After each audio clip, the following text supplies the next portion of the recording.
Olá, como vocês estão? Espero que estejam bem. Hoje iremos contar um caso de tramas e mentiras que tiveram um fim trágico. Se você gosta desse tipo de conteúdo, já se inscreva no canal e deixe seu like. E agora vamos ao caso.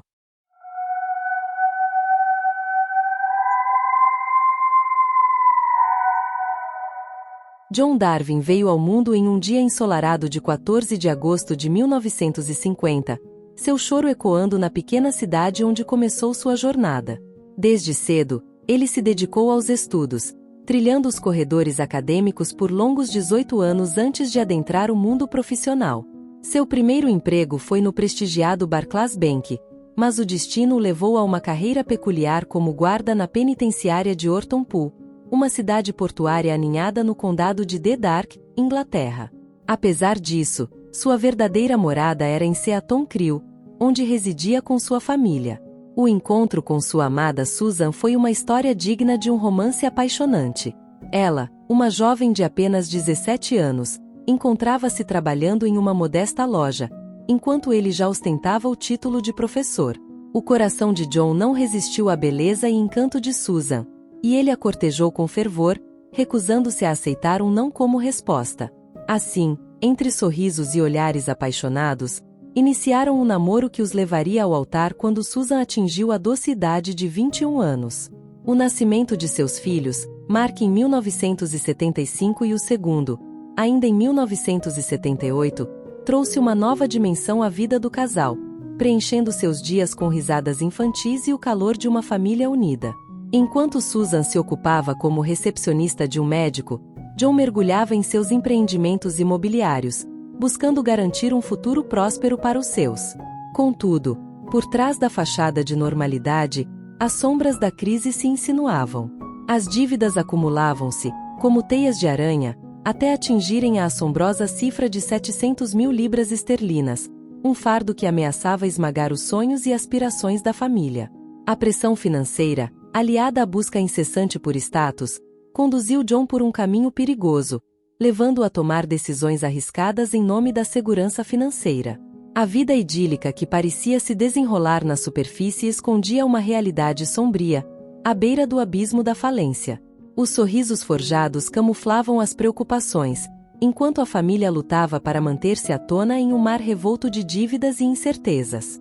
O sonho de uma vida próspera transformou-se em um pesadelo de proporções inimagináveis, deixando-os à mercê das garras impiedosas da ruína financeira.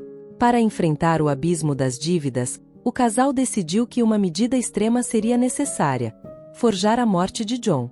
Era uma trama ousada, um plano elaborado nos confins de suas angústias financeiras. A ideia brilhante e desesperada ao mesmo tempo: encenar um acidente de canoa, garantindo que ninguém questionasse o destino de John e que o seguro de vida pudesse, enfim, servir como a tábua de salvação para suas aflições monetárias.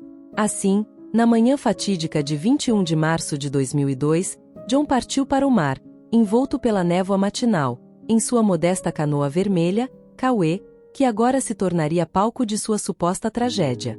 Os minutos se arrastaram em tensão enquanto ele se afastava, vislumbrado pela última vez em direção às imponentes rochas próximas à sua morada. O alarme soou quando John não compareceu ao seu posto na penitenciária. O silêncio ensurdecedor de sua ausência desencadeou uma busca frenética, uma corrida contra o tempo e o destino. Policiais, equipes da guarda costeira, aeronaves, 9 botes salva-vidas e até mesmo um navio da marinha uniram forças na busca desesperada por qualquer sinal de vida. Mas o oceano guardava seus segredos, e John permanecia inalcançável. Os dias se arrastaram em angústia, até que os destroços solitários da canoa vermelha de John foram descobertos, como vestígios silenciosos de sua suposta tragédia. O desespero cedeu lugar à resignação quando John foi declarado oficialmente morto, seu destino selado por um mar impiedoso. Para Susan, o pesadelo era cruelmente real. A solidão de suas noites ecoava com o vazio deixado pela partida de seu amado, enquanto ela navegava pelas formalidades burocráticas da perda, envolta na agonia de um luto sem sepultamento. O certificado de óbito, uma prova irrefutável da sua dor, abriu as portas para o acesso ao seguro de vida de John, injetando 500 mil de libras esterlinas em suas contas, mas não apagando a dor dilacerante que a consumia. Enquanto isso, os filhos do casal, alheios ao sinistro plano urdido por seus pais, lamentavam a perda do pai em um trágico acidente, sem suspeitar das sombras que obscureciam a verdade por trás daquele evento fatídico. A farsa era tão convincente que mesmo eles se viam envolvidos na teia de mentiras que obscurecia a memória de seu amado pai, sem saber que sua morte não passava de um enredo cuidadosamente tramado para escapar das garras da ruína financeira. Durante os 4 anos seguintes, John viveu nas sombras do Reino Unido. Em um jogo de aparências, a família ocupava 2 residências adjacentes, uma onde Susan e os filhos residiam, e a outra, onde John se escondia, como um espectro do passado. Uma porta secreta, invisível aos olhos curiosos, conectava esses 2 mundos, permitindo a John visitar sua família sem deixar rastros para aqueles que acreditavam em sua morte. A ilusão de uma fuga perfeita os impulsionou a traçar novos horizontes no Panamá. Sob a névoa de identidades falsas, John assumiu o disfarce de John Jones, emprestando o nome de uma criança que havia partido precocemente neste mundo. Era a promessa de um novo começo, longe dos olhos que os viam como criminosos fugitivos. No coração da selva panamenha, eles vislumbraram a chance de construir seu sonho, transformando um terreno selvagem e intocado em um eco-resort. Compraram quase 500 acres de mata virgem, investindo somas consideráveis de dinheiro para realizar sua visão. Para John, que sequer dominava o idioma local, era uma empreitada audaciosa, mas a promessa de uma vida renovada era irresistível. Porém, a realidade brutal os alcançou quando confrontaram as exigências do novo país. O sonho de recomeço se desfez diante da burocracia implacável, que exigia históricos criminais limpos para habitar e trabalhar legalmente. Presos em sua própria teia de mentiras, John e Susan viram-se impotentes diante das barreiras legais, com a sombra de sua falsa identidade os impedindo de avançar. A única saída agora era um ato desesperado.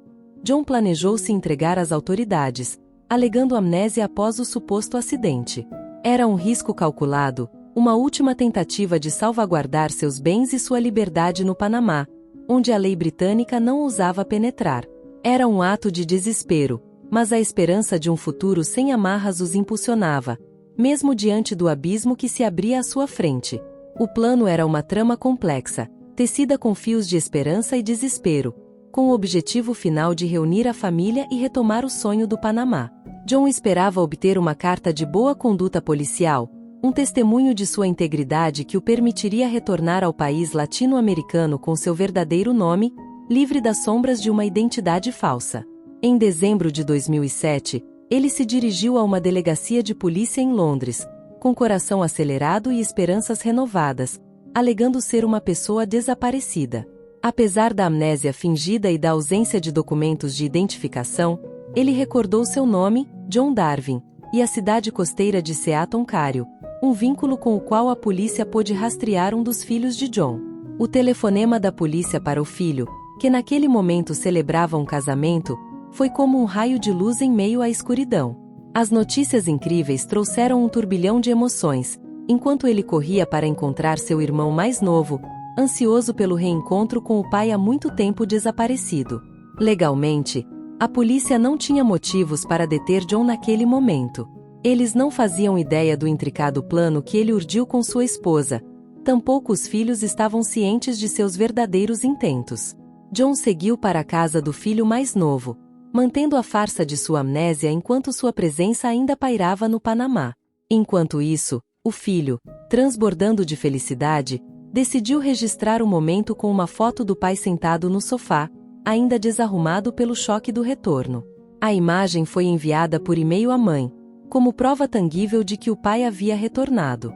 Mas nas profundezas da Costa Rica, uma foto enigmática de Susan a cavalo despertou suspeitas nos filhos, que imaginaram sua mãe com outra pessoa. Mal sabiam eles que o autor da fotografia era o próprio John, sentado no sofá, fingindo ignorância enquanto o intricado véu de mentira se desenrolava ao seu redor. Enquanto John alegava sofrer de amnésia, seus filhos buscavam nas memórias congeladas do passado uma faísca de reconhecimento. Álbuns empoeirados foram desenterrados, cada fotografia uma tentativa desesperada de reavivar a mente de um pai que se perdeu na névoa do esquecimento. Porém, Suas lembranças eram seletivas, fragmentos dispersos de uma vida que parecia ter se dissolvido nas profundezas do tempo. Ele recordava datas de aniversários, mas se via emaranhado em dúvidas triviais, como se colocava açúcar no café ou se preferia feijões. Enquanto isso, a imprensa farejadora de notícias já havia captado o aroma intrigante da história de John. O Evening Gazette relatou a busca da polícia de Londres por pistas que validassem sua identidade, transformando um drama familiar em uma narrativa que cativou a nação. Um jornalista, David Lee, mergulhou no enigma, buscando respostas diretamente de Susan. Ela, surpreendida pela reviravolta dos acontecimentos, defendeu sua mudança para o Panamá, justificando-a como uma fuga do frio inglês, e afirmou estar tão chocada quanto qualquer outra pessoa ao descobrir que seu marido estava vivo. No entanto, quando John retornou à Inglaterra, um leitor curioso mergulhou nas profundezas da internet em busca de verdades escondidas. Uma simples pesquisa no Google revelou uma fotografia postada por um homem chamado Mário Vilar, um consultor imobiliário em Panama City, que havia auxiliado o casal em suas transações de terras. A imagem, datada de 14 de julho de 2006, mostrava John e Susan juntos, enquanto o mundo ainda acreditava na morte dele. Esse único lampejo de prova desmentiu toda a narrativa cuidadosamente construída. A pressão aumentava sobre Susan quando a imagem veio à tona, desafiando sua narrativa de inocência e surpresa diante do retorno de John. Questionamentos surgiram, acusatórios e inquisitivos, confrontando-a com a contradição exposta. Mas ela permaneceu firme em sua versão, negando qualquer conhecimento prévio do plano arquitetado. E assim, em meio a um turbilhão de evidências e acusações, Susan persistiu em sua negação, agarrando-se a uma narrativa que desmoronava aos olhos do público. Sua recusa em confessar a verdade era uma barricada erguida contra o colapso iminente de seu mundo, uma tentativa desesperada de manter-se à tona em meio ao tumulto que ameaçava consumi-la por inteiro.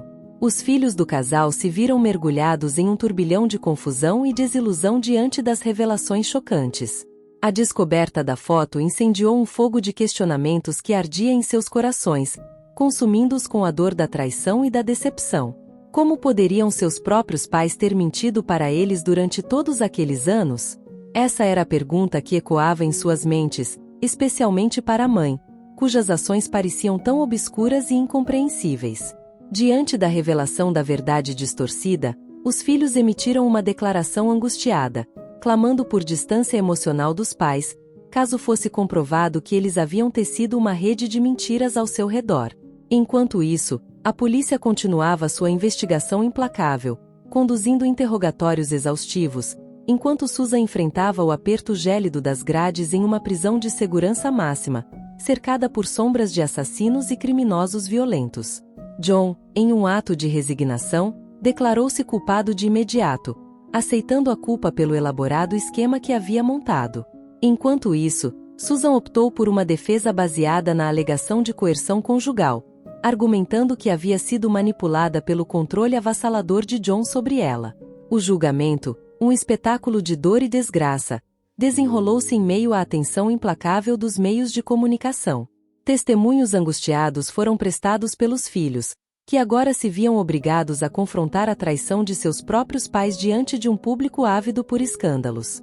Em julho de 2008, John e Susan enfrentaram o veredito implacável da justiça, ambos considerados culpados pelos crimes de fraude e lavagem de dinheiro.